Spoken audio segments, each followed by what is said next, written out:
Welcome to the Craft Community, the local Irish beer podcast, brought to you by the Independent Craft Brewers of Ireland and Board Bia. I'm your host, Susan Boyle, international beer judge and award-winning beer writer. And on this episode, we're going to be delving into the craft behind Irish craft beers and local Irish beers. And so with us today, joining us on this episode, is Maurice Deasy from Canvas Brewing. Lovely to have you here. Barbara Ann McCabe from Bridewell Brewery. Hello. And we're also being joined digitally by Richard Siberry from Donkey Brewing. Hi, Richard. Hi, studio. How are you? Really good. How are you all doing? Very well. Great. Good. So I suppose we use the word craft a lot of the time when we talk about small producers and we talk about local producers. But I'm really interested in delving into what actually, for you, each individually, makes something a craft, something that is practiced and something that is honed and something that absolutely shows a part of the personality of your breweries within the beers that people get to enjoy and drink in glasses. So I want to delve behind it and find out what aspects of your beers do you really think demonstrate the craft for your brewery. So I might throw this idea straight out to Barbara Ann because you're sitting right across from me. And I know that we just wrapped up in the Clifton Arts Festival. So you're coming from a background of arts and crafts and festivals. So I'm hoping that will spark some of this conversation. Well, craft is everything that we do, and mainly because by virtue of being such a small brewery with a tiny team, everyone has to do tiny? Everything. There How are tiny? Two of us in Bridewell yes. Brewery. We are a two-person operation, and that means that everything from supply chain management to production operations to sales and marketing through to food safety and hygiene management through to customer service and line cleaning of beer lines in our customer pubs. Everything has to be covered by the team, by the whole team, which is the two of you. Exactly, and beer design and the actual the craft of brewing each individual batch using natural ingredients that have a natural variability and communicating with our customers. Like, for example, we very small craft brewery, so we don't do public tours that often, but we make a big point of doing staff tours for anyone who can pour a pint in one of our customer pubs. We try and get the staff to come visit the brewery so that when they're selling our beer to their pub customers, they can talk about the care and attention that we put into selecting the beer ingredients and making sure the beer is in the best possible condition when it gets to the local customer, and that we're right in the centre of our market. We've got low beer miles. It's going directly to them. And that's really, really important. And people who work in bars enjoy selling our beers as a result. Yeah, because they see the people behind it. They see the craftspeople behind it. That it's not some big beer machine that's off there somewhere making the beer, that there's actually people behind it. And through this whole series, what has been so lovely is discovering the stories of the people behind these beers that I've really enjoyed and tasted for a long time. Many people that I've met already, and some people who are tucked into breweries, and I haven't had the opportunity to meet them yet. So this has been a really lovely way of unlocking those stories for our audience, so that they can hear what's going on behind the labels and behind the beers. Great. So Maurice, you might tell us a little bit about your brewery too. Yeah, so Canvas Brewery, we're a small farmhouse brewery in North Tipperary, and we are farmhouse brewery. We're based on a farm. We grow the grain, we grow hops, the water's from our well, and we harvest our own sustainable energy in terms of electricity from an Archimedes and solar and wood-fired boil kettle, with the timber coming from our native woodlands. So very much, and yeah, actually Canvas as the name, it kind of, for us, it's much more about the art of brewing than, say, the science. I'm engineering, there is science in there, but it's very easy for someone who has a science/engineering background to be casual with science because you just have it, you know? That's just pH and temperatures. It's just, all the background knowledge that I know innately. And I think this is interesting, craft versus art. It's that kind of play on the two things that there's the imagination side of it. So tell me more about the art. Yeah, so we're small batches, so we do about 30 different batches of beer a year, and kind of in the discussion of craft versus kind of macro conglomerates that you're supporting someone in a suit and shareholders. Like, one of the things of craft is a human. You're supporting two humans who have this industry, and they're in turn trying to support local. But the art side for me, as in, because we're using everything from the farm as much as we can, we don't get a spec sheet for what we get. Do you know what I mean? We smell the hops, see what it is, and then we have to, and people are like, oh, what about consistency? And you're like, well, there's hops there. We smell them, taste them, we brew a beer, and we work from that. So that for us, we have to try and use all our innate skills, and there's a lot of human skills, and that's, an artist does the same thing. Do you know what I mean? With a painting, with a sculpture, they have a piece of wood or a paint or an image, and they try and make something from it. Do you know what I mean? So that's, to me, sort of the idea of that creativity and that craft, you know. I love this philosophy underpinning the beers, which is really exciting. I often think when it comes to that question of consistency, consistency doesn't necessarily mean the same. It means the same standard. And for me, that gives great scope for brewers and breweries to be able to play within that. So you're always going to produce the best beer you can produce.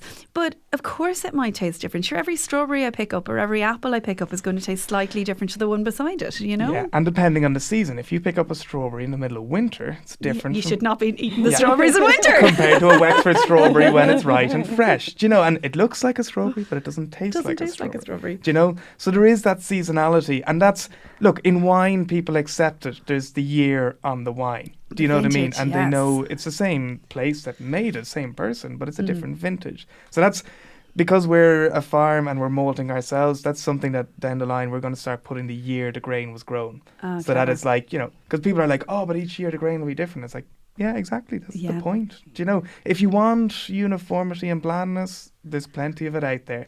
If you want interest, and one of the things I talk about is conscious consumption, actually, that when there is slight variation in the flavours, you have to think about what you're drinking. Do you know, rather than just, oh, I know this is the exact same, blah, blah, blah, blah. It's like, ooh, what is this? And you have to pick it up and see what is it, and here's the story, and what, who and why, what's this trying to achieve? And to me, that makes it a much more interesting experience. And that's kind of what brings a lot of the craft into it. But also, we're also in kind of slightly different places. I think it's that you can't step in the same stream twice. You know, you're going to be a different person when you're in a different environment, when you're tasting different things. So the beer needs to be relevant and even just fresh and new, like you're brewing new batches. Inherent in that word craft for me is also the idea that you're kind of on the shoulders of giants. Like within this conversation with all of us, you're not the first people ever to brew beer ever. So there's a lovely legacy behind you. And I love when I'm thinking of Richard in Black Donkey, and I'm thinking specifically of your interest in yeast strains and in cultivating these kind of ancient microbes that were long on the earth before us that have this magical ability to transform water and grain into beer. And I'd love to hear more about the process that you've been on with that, Richard. Well, ultimately, I suppose it's the no yeast, no beer. You know, you can brew beer with grains other than barley. You can brew beer without hops. You'd be hard-pressed to brew beer without water, but water can be homogenized anywhere on the planet with the right chemist at the helm. But when it comes to the yeast, no beer. So that's kind of where we put a bit of focus, is looking to see what we can do that also will give our beer a very distinct sense of place, because there's a particular yeast that we use. We've called it Morrigan 1 because we harvested it from Owenigat Cave in Roscommon, which back in Celtic mythology was rumoured or was said to have been the lair of the Morrigan, who was a goddess, warrior goddess kind of thing. And so we harvested this yeast, we brewed with it, we got very good results with it. It was honestly, it still gives me kind of goose pimples thinking about it. It was a needle in a haystack deal. Wow. We probably had a better chance of hitting the lotto than finding that particular strain of yeast in that particular location. But nonetheless, we did. And after we brewed with it for a little while, we sent it off to a couple of labs to get it DNA tested to see what exactly it was.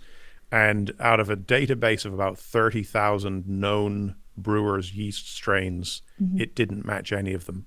Wow. Cool. It was a 95% match for a Belgian diastatic strain, but it was not 100% match for Wow. anything in either of the two databases we checked. So It's just been living there literally under a rock for millennia until you Potentially, discovered it. That's incredible. But the thing is, so, you know, we use in any one of the recipes that we brew with that particular yeast, we use hops from Slovakia or Slovenia. We use barley principally from Ireland, a little bit of Belgian barley, water from Roscommon.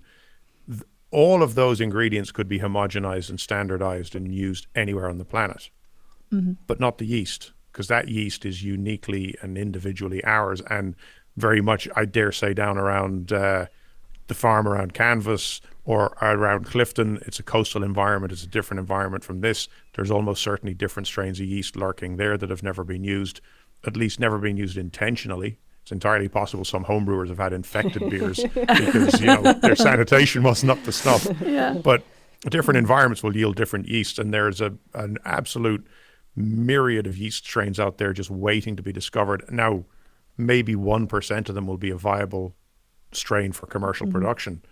But what I think we're missing in Ireland is beer has become reduced. It's become commoditized, homogenized, if you will, and flatlined because it doesn't benefit industrial scale producers to produce a product that the consumer has to think about. That's actually counterproductive. But what we want is we want the consumer to think about our product. We want the consumer to almost aspire to have something better, have something indigenous, something with a real story, something where you can meet the maker. And particularly for us, because I love to eat, I think everybody in this industry loves to eat,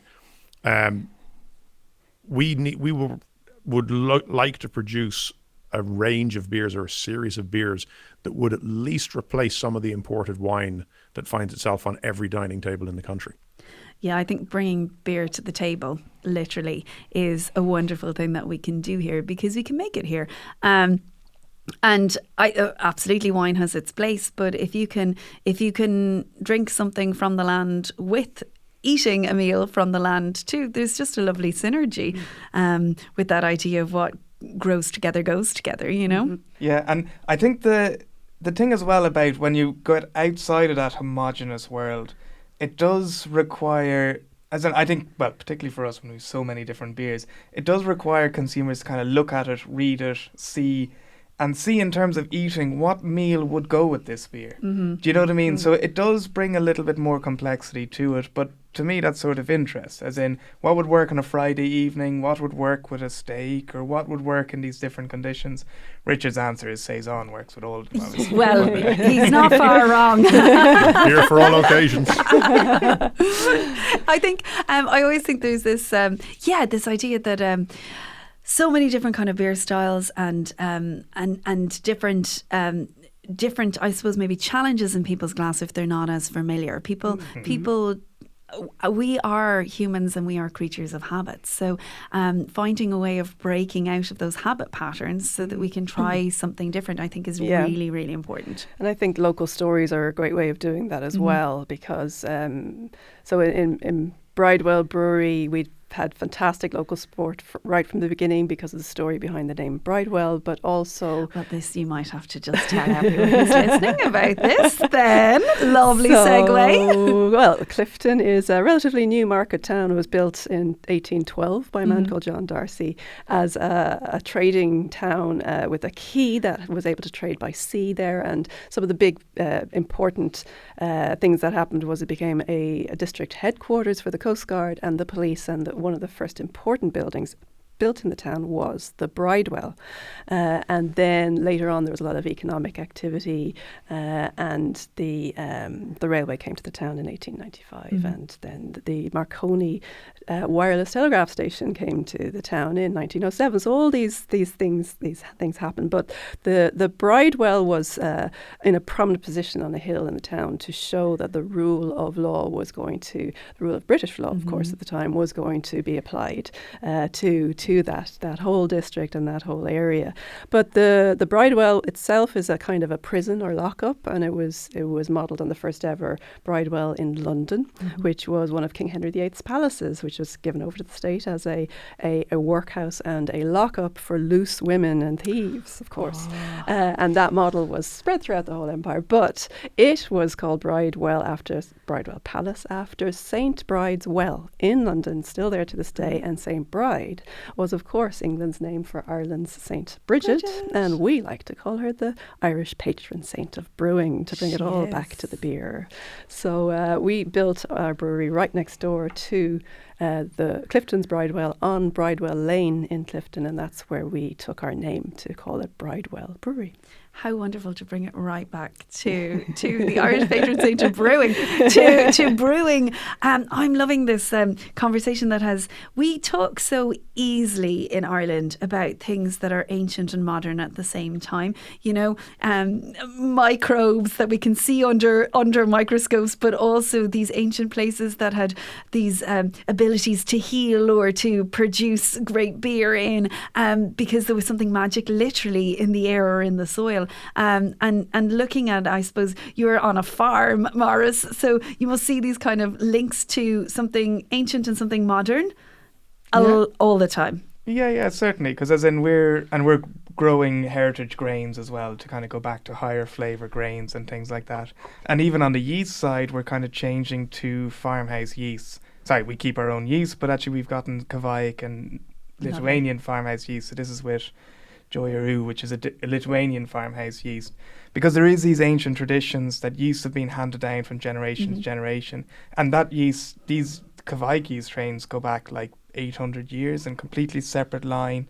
Do you know? So if we're trying to celebrate local and trying to celebrate all things farmhouse, all these things, we can start to get more interesting flavors from different yeast strains, and they go back into history because that's I say the same with the grain. It's that like, these are owned by our ancestors. These have been grown, like brewing is as old as, I don't know, they argue over which is older, wine or mead or whatever. But like, we've been making beer for a long time. Yeah, that's my conclusive answer on that one. I'm with you, a very long time. Yeah.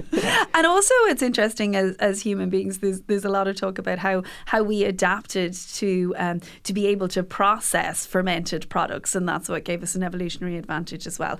A lot of talk about whether the anthropologists will have heated arguments over whether it was harnessing brewing or harnessing fire that gave us evolutionary advantages. Probably both. Like, why argue about two really good things? But I suppose the simple fact that fermented products are more than the sum of their parts, be that like preserved cheeses or kimchi, or if it's like putting a bit of grain, adding the water, leaving it in a place where it's exposed to yeasts or bacteria, and then having what we can call it a simple beer at the end of it. Fermentation, and we do a lot of mixed fermentation, and like that's the same process in preserving food, like lactobacillus that's in our barrels, that's in our beers. Do you know what I mean? And all of that, and we do a lot of mixed yogurt. But like mixed cultures, so like that you don't have just one single strain, that we got multiple things happening there. Because for me, that's to create lots of different flavors, but it's more than the sum of the parts by having lots of other things. Now, that's once you go into barrel aging and stuff like that. We put beers into a barrel and we leave them like minimum 6 months. Most are a year. One's like 2 years basically. But it's like, because all of these yeasts, they're not optimized for production. They're not sprinters. They take time to do their things. And a lot of things, like I'd say the other guys would agree that it's like, by giving the beer time, you can get quality into what it is, and you can't substitute by pushing product out really quickly compared to giving things time in the proper setting. Yeah, this is, like I say, that three of our greatest tools in the way we brew, because we are, I suppose the polite way would be say we're technologically challenged when it comes to brewing. Our process, I think, much like our brands and Maurice's, is very, very manual. And three of our greatest tools are time, temperature, and gravity. And that's how we basically filter our beer in cold vertical columns, cold tanks, over an extended period of time, as opposed to the industrial brewers who need to turn their tanks over and around over and over again and are forcing their beer through filters and homogenization units and pasteurizers just in order to be able to get it out the door and free up space. And that's not craft. No matter, it's very hard to define what is craft, but that's not. Yeah, we all agree on that one, I'd say. Liquid first. Yeah, yeah, and like say, we'd be bottle and can conditioned basically. So there is yeast and bacteria in the beer, so it is alive. So you do have to store it upright, pour in one go. But to me, that adds more to it because it actually has it has the living bacteria in there, which, you know, what does it do to our gut microbiome? All the good things. All the good things. And I suppose with this understanding that these little microbes are part of us and part of the foods and the beers that we consume too, is and a really essential part. And just because we can't always see them, it doesn't mean that they're not absolutely necessary. Yeah, it's all completely invisible. But as in, that's like in our stomach, it's gut bacteria that create the acid. You know, we don't create the acid. And that's like, I suppose, and this is when we're talking about capturing wild yeast, we've done spontaneous fermentation and that sort of stuff, because there is yeast and bacteria all around the place. It's just normally it's on the outside and we don't pay any attention to it. But given the correct conditions, you can capture that yeast and you can make an interesting beer out of it. You know, because, well, how did they do it thousands of years ago? Yeah. Like, you know, they thought it was God and all of this. Now, you still give a little pray when you've done a brew to be like, come on, come on, be a good one. Like, I was going to say you're also really brave because, you know, the experimentation aspect of it, the keeping things open and keep having potential with what just might happen to be there spontaneously is... I think most small business owners are crazy, not brave. Yeah, it's a very fine line. Very fine line. You know, why did we do this again? Yeah. Yeah. To make delicious beers is obviously the answer. For the uncountable wealth. Yeah.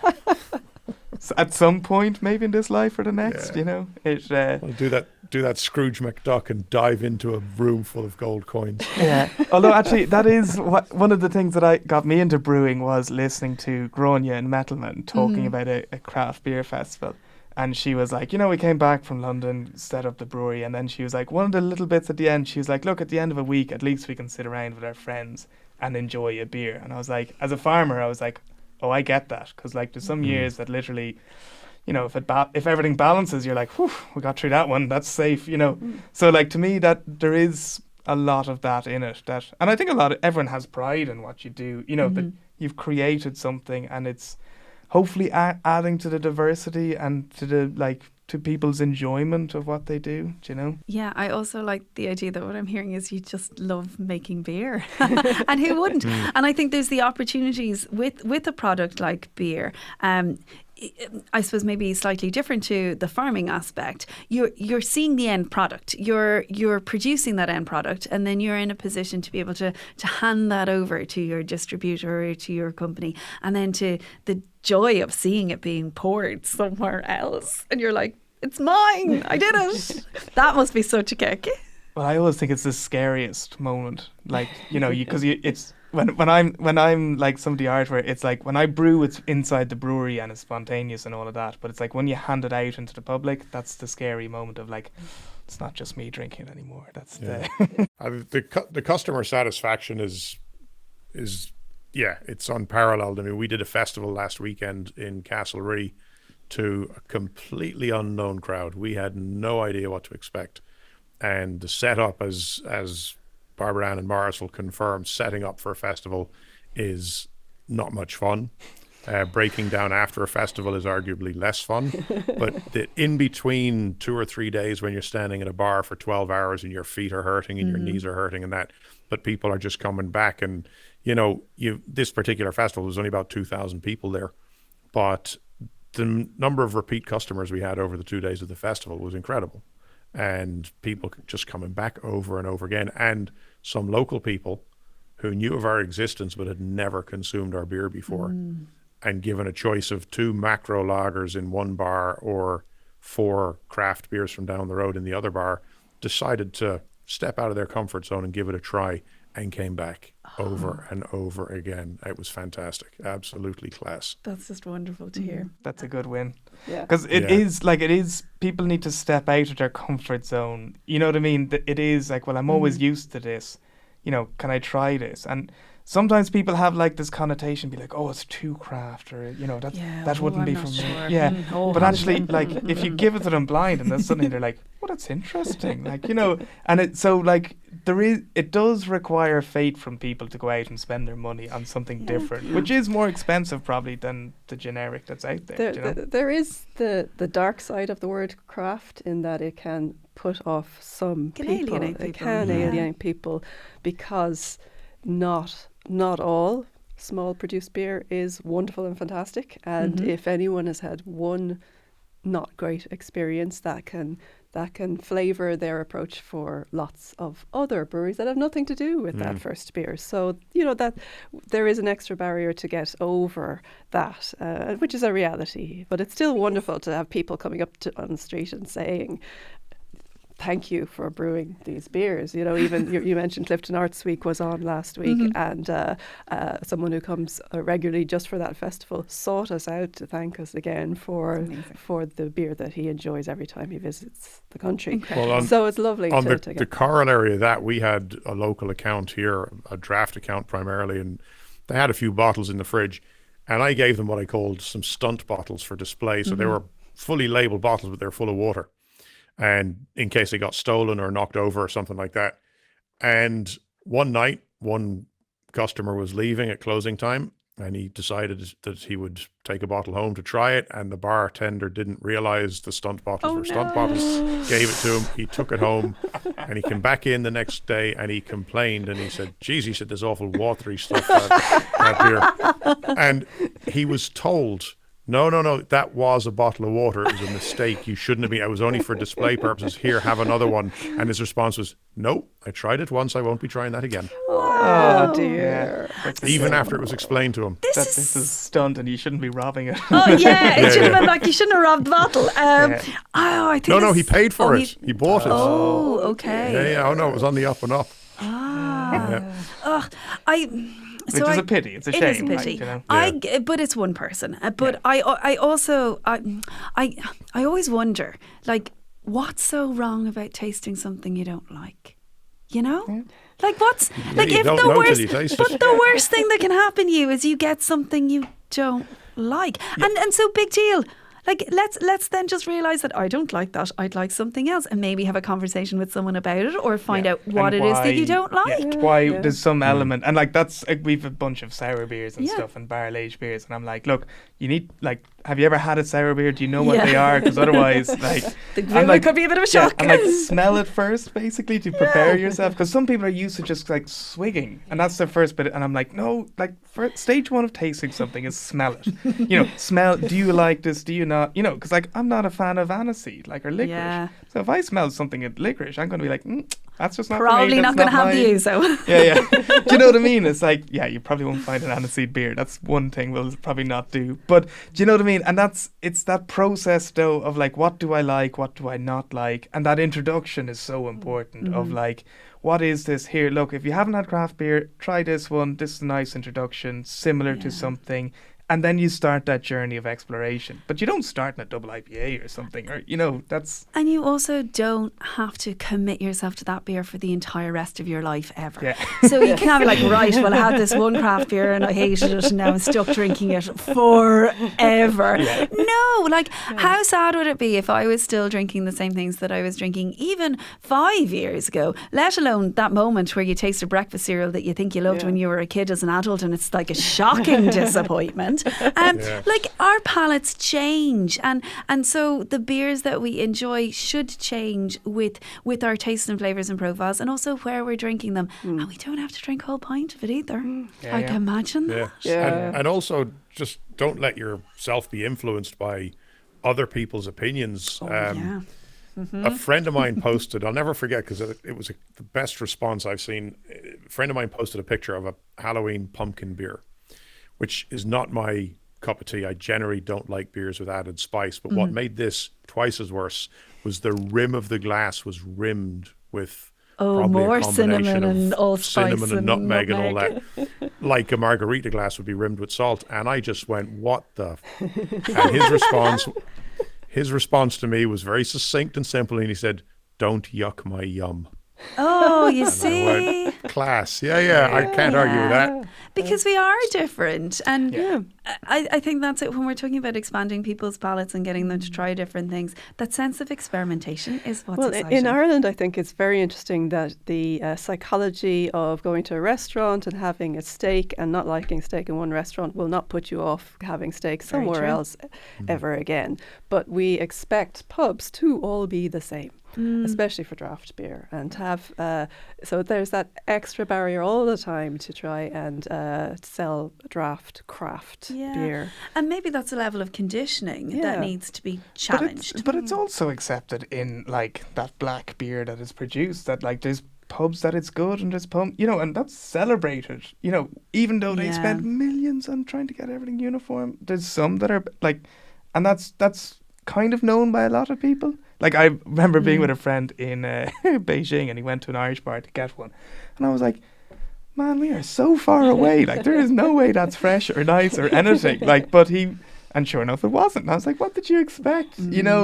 But that's, to get that into the vernacular that, craft, you have to think about how fresh it is, all those other little bits that... Yeah, that's another fresh. Fresh beer is not necessarily good beer.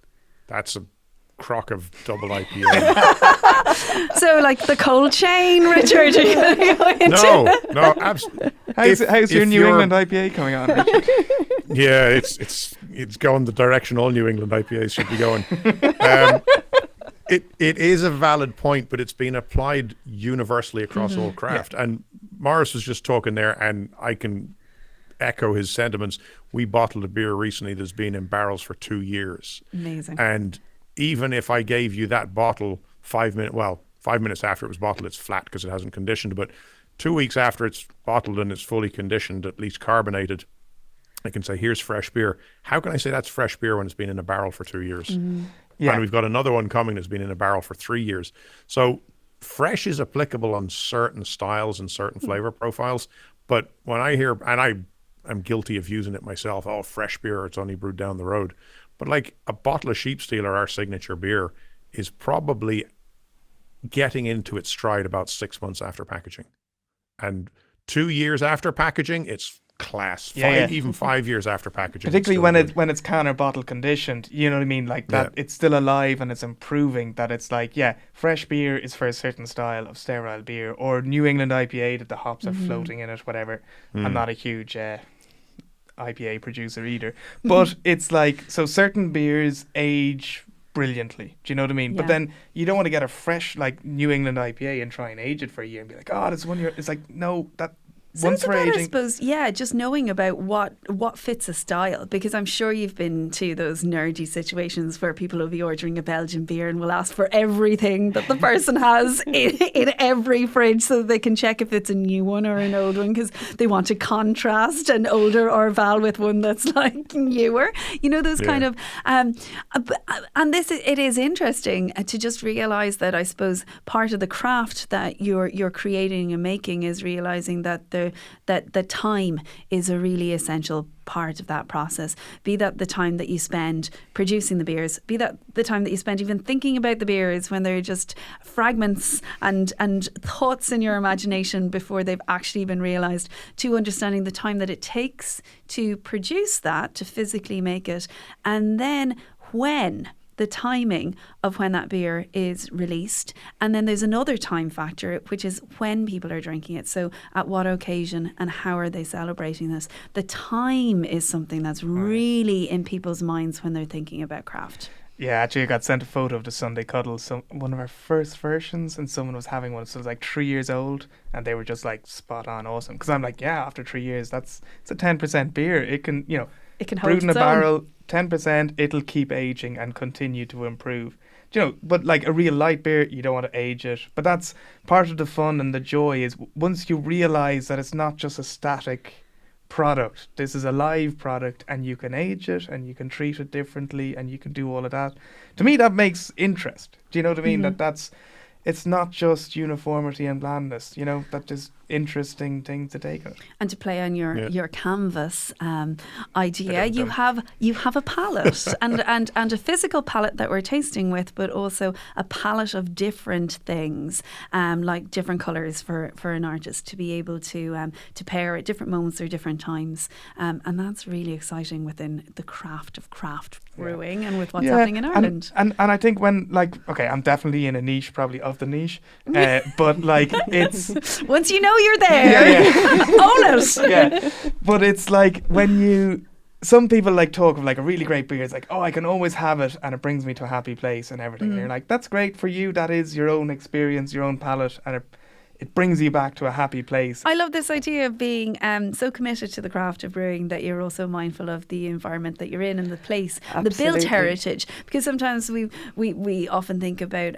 like the environment as being something that's natural, but the built heritage is really important, and the stories that are part of the communities that we're in as well. And you can see that really clearly with the names that you have on your beers too, that you're linking back to stories and events that are part of the history of the place that you're from. Yes, so we are primarily a draft beer brewery, but we have done some limited edition bottles in the past, and something we're very proud of linking back to our local community here in Clifton, in Connemara, is that in 2019, it was the centenary of the first ever non-stop transatlantic flight from Newfoundland to Clifton on the 15th of June, 1919. Alcock and Brown landed their Vickers Vimy biplane in Derrygimla, just south of Clifton, because it was right next to the Marconi wireless telegraph station that could tell the world that they had just won this hugely amazing and dangerous race to be the first across the Atlantic.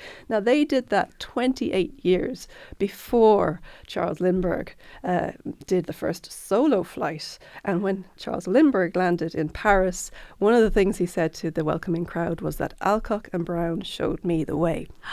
And that's wonderful. An amazing thing. So back in 2019, there was this fantastic celebratory year and a festival in Clifton to celebrate this. And at Bridewell Brewery, we designed 2 beers to be part of that celebration. So Pilot and Navigator. And Navigator was a brown ale after the surname of Arthur Whitten Brown, the navigator of the plane. And Pilot was a golden ale after the fair hair of Alcock, John Alcock, who was the pilot. Oh. And to make the transatlantic link, we took North American styles and we brewed them with the European equivalent of each ingredient. For example, instead of American Cascade hop, we used a Slovenian Cascade hop, genetically identical but grown in different soil for so many decades that it had a much more subtle flavour. So we called them a transatlantic gold and a transatlantic brown as the 2 styles. We got awards that year for them, and we were very, very pleased with them. And they came back by popular demand in 2020. But in the pandemic, we didn't do them, but we might do them again in future. You might take flight again. Yeah. We do love a good pun as brewers. I like that. But people loved having the story on the label, and it was a really good local connection, and it was very popular in the local area. And pilots around the world were writing to us asking for it as well, which was very, very good. What I love about this idea is I think we've really expanded. Sometimes there's a lot of talk in our beer community about what does craft mean, and a lot of it comes down to trying to nail down the volume in your brewery or who your owner is or these kind of things. For me, I think it's way more important than that. I think it's the like I said, the time. It's the understanding of the people in the breweries to link to the craft that has gone before them to the past, and to also bring something modern and bring their own interpretation to that too. And I think what we've done in this conversation is had a lovely meander through those inroads of what, pulling apart the threads of what actually craft means, and piecing that together. And I'm hoping that our listeners will have had a really lovely insight into, I feel like we've kind of tapped your brains to find out what's going inside it and how you make these delicious beers. So it was an absolute pleasure to be joined by you on this episode, and I really look forward to cracking open more of your delicious beers and enjoying them in the future. So thank you so much. Thanks, Susan. Thank you. Thanks, Susan.